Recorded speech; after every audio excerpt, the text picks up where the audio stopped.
Se você está se sentindo desanimado pelo andar da carruagem, a primeira coisa para saber é que você não é o único, você não é a única, tá? A gente tem visto aí uma sequência de situações muito incômodas a respeito do mundo dos concursos, coisas com as quais a gente não concorda, circunstâncias que sejam tristes ou desagradáveis. Eu estou especialmente incomodado aí com a postura dos órgãos, especialmente PF, PRF, neste momento de pandemia e um pouco menos com o Sebrasp, embora também esteja. E quando eu falo PF, PRF, eu estou falando sobre a direção do órgão, tá? Eu acho importante ressaltar o absoluto respeito que eu tenho pelos servidores, colegas, que dedicam aí a sua vida, dedicaram tanto na missão de assumir esse cargo, como dedicam diariamente na condução dos seus trabalhos. Então, quando a gente vê a direção dos órgãos trabalhando, como a direção da PF e da PRF estão trabalhando, é um pouco desesperador, tá? Eu quero falar um pouquinho com você sobre ambiente de concursos, eu quero falar com você sobre formas de você manter a energia neste momento. Eu publiquei no meu Instagram, agora, recentemente, aqui antes da publicação desse vídeo, uma frase que já é bastante famosa minha, que diz: na dúvida, estude. E é exatamente esse o foco que a gente tem que ter. É claro que existem muitos detalhes aí no meio. O primeiro deles é: Fernando, como é que eu vou estudar? Como é que eu vou estudar sem saber o que vai acontecer? Como é que eu vou estudar no meio da incerteza? E se tem uma coisa que eu aprendi ao longo dos últimos anos é que a incerteza é o melhor momento para você fazer compromissos e seguir esses compromissos, porque baseado na sua história, baseado no seu melhor julgamento, é este o momento que vai definir como que você vai se sair, porque é a escolha que você faz agora que vai determinar a forma como você vai estar quando tudo isso passar. E uma coisa é muito importante, tá? Tudo isso vai passar, a pandemia vai passar, a suspensão, adiamento, tudo vai passar. E aí, quando o momento chegar, como é que a gente vai se comportar? Então, se por um lado eu estou muito chateado pela insistência, a gente viu aí a PF falando em gabinete de guerra. Como é que foi a expressão que eles usaram? Coloca aqui nos comentários para mim depois, mas não sei o que de guerra para combater as liminares. E a PRF que anuncia por meio do Sebrasp que o concurso está suspenso, mas que eles vão brigar para a realização dessa prova no dia 9 de maio. É muito triste você ver isso acontecendo, é muito triste você ver o Estado se comportando de forma praticamente alheia a situação que a gente está encontrando no país. O Brasil, ele foi terrível no combate à pandemia. O governo brasileiro, ele não levou a sério a forma como isso deveria acontecer, e nós estamos vivendo o que nós estamos vivendo porque a gente não tem vacina. Se a gente tivesse vacina, essa situação não estaria acontecendo, estaríamos todos bem, 70% da população estaria vacinada e a gente estaria vivendo o sonho. Ah, mas o Brasil é o país que mais vacina per capita, o Brasil tem a obrigação de vacinar muita gente porque a gente tem 200 milhões de habitantes, mas agora qual que é a proporção da população que está sendo vacinada? Então é muito preocupante a gente ver isso, a gente vê a média de mortes aumentando, a gente vê a quantidade de mortes por período aumentando, embora os casos tenham tido uma diminuição simbólica aí na Covid, mas a gravidade da doença não está dando sinal de refresco para gente. E para quem se incomoda, como eu me incomodo com essa situação, é muito difícil, porque eu queria que as provas estivessem acontecendo. Meu maior desejo é exatamente que essas provas estivessem acontecendo, estivessem sucedendo, que todas as promessas de prova estivessem aí aparecendo. Por quê? Porque é legal quando isso acontece. Eu tava recuperando aí nas últimas horas, nos últimos dias, aqueles momentos em que toda semana eu fazia uma análise, eu só fazia análise de edital federal, para você ver a situação. Era metida besta. Por quê? Porque toda semana tinha um edital federal pra gente poder falar. Às vezes pegava alguns editais estaduais de renome, assim, quando eu tava meio com saudade de publicar vídeos, mas basicamente eram editais federais. E a gente vê uma situação em que isso mudou. Isso mudou. Por quê? Porque a gente tem um governo federal que não respeita os concursos, a grande realidade é essa. A gente tem governos estaduais preocupados com as suas finanças, como era de se esperar. Muitos deles, obviamente, solidários ao governo federal também, querendo se articular, porque a política funciona assim. E, na verdade, não resta muito pra gente, porque concurso é política, e é por isso que as decisões que a gente toma têm tanto impacto. O que eu queria falar hoje pra você, mais do que expressar a minha indignação, com a qual você pode ser solidário ou não, mas eu acho que todos nós que vivemos o ambiente de concurso estamos incomodados com a forma como as coisas estão sendo conduzidas, é também falar de formas de você lidar com essa circunstância que a gente está vivendo, tá? Eu, ao longo dos últimos anos, se você me acompanha, você viu muitas mudanças na minha vida. Você viu eu partindo de uma pessoa que é majoritariamente sedentária, fazia algumas caminhadas, para uma pessoa que praticava musculação e que estava na academia 6, às vezes 7 vezes por semana. Você viu a minha descoberta de meditação e o impacto que isso gerou. Você viu eu me tornar vegano, e isso foi talvez o mais inusitado, porque eu sempre fui uma pessoa que gostou muito de queijo, que gostou muito de carne de leite.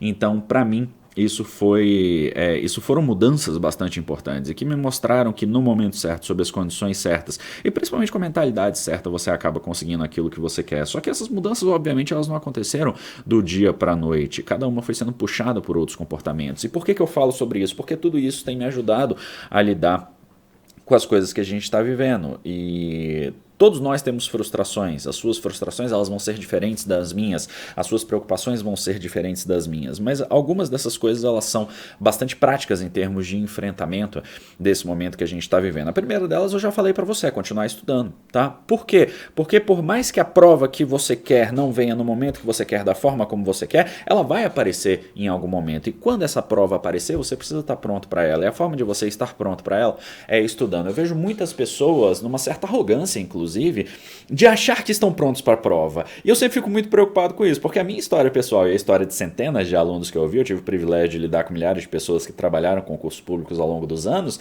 é de a gente não se sentir pronto para a prova. E para mim e para muitas pessoas, quando eu me sentia pronto para a prova era exatamente quando eu reprovava.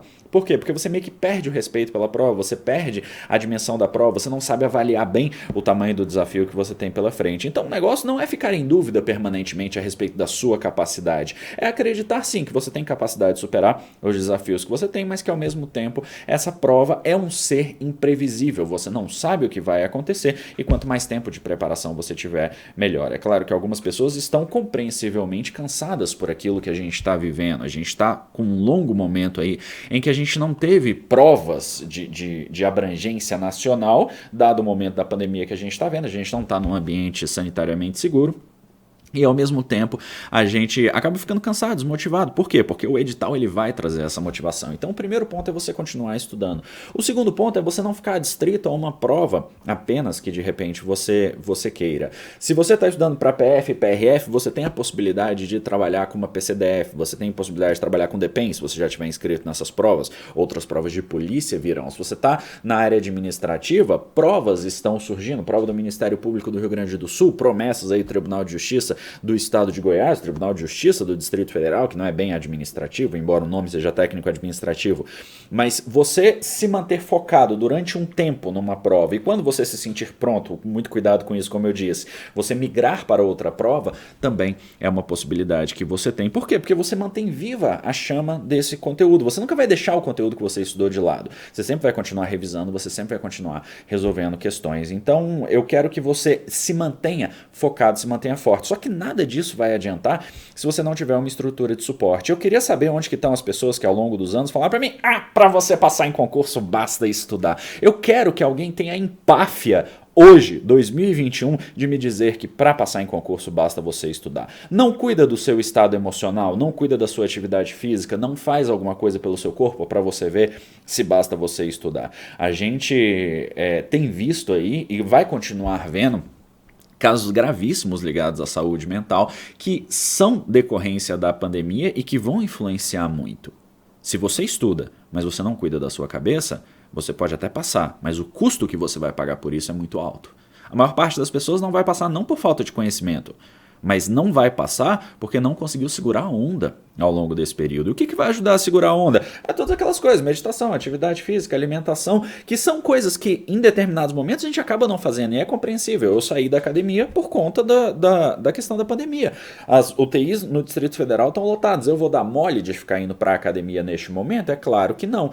Mas ao mesmo tempo, quando eu não tenho essa atividade de suporte, o que eu faço? Eu acabo tendo que fazer um esforço muito maior para encaixar na minha rotina outras atividades. Mas eu vejo vejo a falta que isso me faz e eu vejo o quanto que eu poderia estar enfrentando as situações que eu estou enfrentando de forma melhor se eu estivesse lidando com a minha responsabilidade de forma melhor. Só meditação, atividade física e alimentação são coisas sem as quais a gente não pode ficar. Outro elemento que vai ser muito importante é o lazer que você tem ao longo da sua vida. Eu vejo muitas pessoas destruindo a própria vida em prol do estudo. Só que a forma mais rápida de você desistir dos estudos é exatamente você transformar a sua vida no inferno por causa deles. E eu recomendo que você tenha muito profundo cuidado em relação a isso. Por quê? Porque se você não tiver cuidado em relação a como você organiza a sua vida, você vai desistir dos concursos. Por quê? Porque a sua vida virou uma desgraça. Para quem começou a estudar lá em fevereiro de 2020, isso já faz mais de um ano, muito provavelmente a prova dessa pessoa não aconteceu. Se tiver acontecido, talvez ela não estivesse preparada e ela estivesse preparando para a próxima, porque é normal isso. O padrão é a reprovação. A aprovação é a exceção. A gente busca a exceção. Nós somos a exceção. Eu tinha um vídeo aqui nesse canal que falava exatamente sobre isso. Então, se você desenha a sua vida para que você possa receber os estudos e para que você possa manter os estudos pelo tempo que eles forem necessários na sua vida, você acaba tendo uma probabilidade muito maior de ter sucesso. Por quê? Porque a sua vida ela está desenhada para permanecer naquele estado. Então você torna o estudo hábito, você torna o estudo parte da sua vida. Você não abdica da sua vida para poder estudar. E uma coisa que eu acho que vai ser extremamente importante é você lidar com as adversidades que a gente está enfrentando, possibilidade de suspensão, possibilidade de adiamento, da forma mais serena possível. Como é que é a forma mais serena possível? É aquele pensamento que eu tanto trago aqui para você. Poxa, legal, mais tempo para estudar. Fernando, eu não quero mais tempo para estudar, eu estou pronto. Talvez isso seja um sinal de arrogância. E se você trata o concurso com a mente do iniciante, se você trata o concurso com aquele respeito que ele deve ter, do tipo, poxa, eu tenho mais tempo, será que eu consigo aprender alguma coisa a mais? Porque sempre tem alguma coisa a mais pra gente aprender, sempre tem algum ponto pra gente reforçar, sempre tem aquela física que você não estudou, aquela geopolítica, aquela contabilidade, aquela licitação, que agora inclusive nós temos lei nova de licitações, sempre tem alguma coisa para você colocar a mais, sempre tem alguma coisa para você se direcionar mais. Eu tenho pensado aí em formas de criar desafios pra gente manter a energia. Desafios foram coisas que eu fiz no meu falecido blog há alguns anos atrás e que foram muito bem sucedidos, exatamente porque a gente tem esse senso de comunidade, a gente tem uma energia, a gente tem alguma coisa para nos manter integrados ali, a gente tem tarefas, tem metas, né? E isso acaba fazendo muita diferença pra gente. Então eu espero que na medida do possível você consiga manter essa energia, porque o meu desejo, desde que eu criei esse canal, desde que eu criei o blog lá em 2013, o blog do Fernando Mesquita, que hoje já não existe mais, mas que talvez volte a existir em algum momento, era exatamente que você tivesse a tranquilidade e a energia de saber que o processo é sim difícil, mas que ele é possível. Ele é trabalhoso, você vai ter que passar por um terreno árido, mas ainda assim existe a possibilidade de você alcançar aquilo que você quer. Eu estou muito frustrado com a irresponsabilidade, não há outro termo para colocar, das direções da PF, da PRF, de tratar com leviandade, eu acho que é. Depois me corrija aí se foi errado. De forma leviana, melhor ainda, né? Vamos lá. Eu estou muito triste com a direção da PF e da PRF de tratar de forma leviana a pandemia. Embora isso seja reflexo do comportamento que a gente tem visto no governo federal desde o início da pandemia, eu esperava uma coisa diferente. São órgãos tão importantes, órgãos que tantos de nós procuram fazer parte, e eu fico triste que esse seja o comportamento deles. Mas ao mesmo tempo, eu me lembro, depois de 10, 15, quase 20 anos aí vivendo o serviço público, que isso passa, tá? E você que hoje está querendo adentrar os quadros, é você que ali no futuro vai ser o diretor dessa instituição, é você que vai fazer parte da coordenação, é você que vai ditar os rumos dessa instituição. E o seu comportamento agora, ele tem a ver com um comportamento que vai ser esperado pelo órgão. Eu fico muito triste por um lado, mas eu fico feliz por a gente ter pessoas, e eu converso diariamente com você, seja lá no Instagram, seja pelos comentários aqui, eu fico muito feliz por você se mostrar uma pessoa responsável, que quer fazer uma polícia melhor, que quer fazer um tribunal melhor, que quer fazer um órgão qualquer que seja melhor. Tá? E o meu objetivo aqui sempre foi esse, foi formar não só a capacidade cognitiva, mas também a capacidade moral de a gente tornar o Estado cada vez melhor. Porque se tem uma coisa que eu aprendi como servidor da Câmara dos Deputados, como analista da Câmara dos Deputados, e é uma frase que se repete muito na Câmara, é que vão-se os anéis, ficam os dedos. Nós somos os dedos, nós somos a mão que move o Estado por meio da nossa competência e do nosso compromisso. Os políticos vão e vêm. Mas é a gente que vai resistir aos momentos difíceis, porque obviamente eles têm uma força, mas a força deles é temporária. Então, a liminar da PRF vai cair? Não sei. A gente deve ter notícias hoje e se tivermos, você pode ter certeza que eu vou conversar com você sobre isso. Mas eu torço para que o bom senso prevaleça. E o bom senso, neste momento, é a gente não pegar um dos piores momentos da pandemia e fazer uma prova de caráter nacional com 300 mil inscritos agora. Eu torço para que a prova da PF não se realize agora. Eu torço para que essas provas se realizem sim no momento que elas possam ser realizadas, para que você esteja seguro, para que a sua família esteja segura, para que a gente não aumente ainda mais os casos e corrobore com a irresponsabilidade do governo que não permitiu que a gente estivesse numa situação agora em que essas provas pudessem acontecer. Porque o meu desejo era isso. Todas as vezes, e eu acompanho muitas personalidades aí do estrangeiro, e todas as vezes que eu vejo as pessoas passeando na rua sem máscara, confraternizando, encontrando seus amigos familiares, eu fico triste pela gente, porque a gente tem que viver uma vida pela metade, e não é isso que eu gostaria. Então, dedos cruzados para que, apesar dos movimentos contrários, a gente consiga ser vacinado e a gente consiga tocar a nossa vida, inclusive voltando a buscar o nosso lugar ao sol, o nosso cargo público, voltando a poder estudar com a perspectiva de que essas provas aconteçam. Pode ter certeza que eu vou estar aqui com você até o fim da linha. Eu sou Fernando Mesquita e a gente se vê na nossa próxima oportunidade. Um grande abraço e até lá.